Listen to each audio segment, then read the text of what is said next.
Now observe that in all the propaganda of the ecologists, amid all their appeals to nature and pleas for harmony with nature, there is no discussion of man's needs and the requirements of his survival.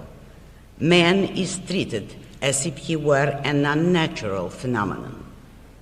Man cannot survive in the kind of state of nature that the ecologists envision, that is, on the level of sea urchins or polar bears.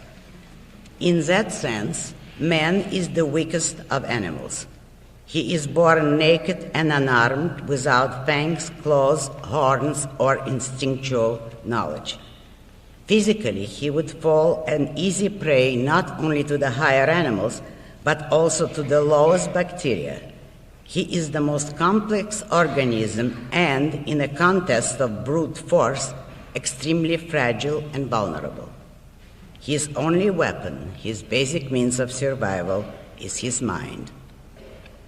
In order to survive, man has to discover and produce everything he needs, which means that he has to alter his background and adapt it to his needs. Nature has not equipped him for adapting himself to his background in the manner of animals.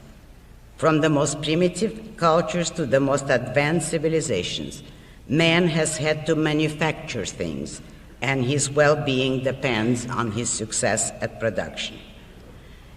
The lowest human tribe cannot survive without that alleged source of pollution, fire. It is not merely symbolic that fire was the property of the gods, which Prometheus brought to man. The ecologists are the new vultures swarming to extinguish that fire. It is not necessary to remind you of what human existence was like for centuries and millennia prior to the Industrial Revolution.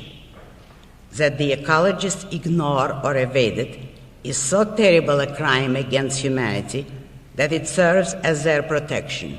No one believes that anyone can be capable of it. But in this matter, it is not even necessary to look at history.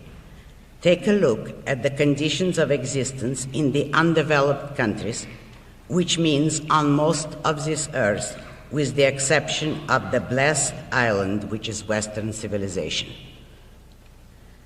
The wisest words on the subject of pollution and ecology were spoken by the ambassador of one of those countries.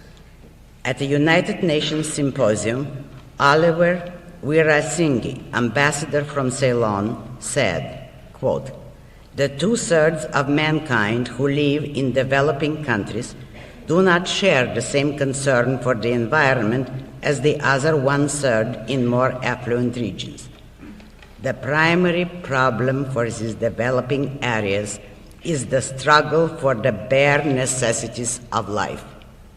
It would therefore not be realistic to expect governments of these areas to carry out recommendations regarding environmental protection which might impede or restrict economic progress," unquote. From Industry Week, June 29, 1970.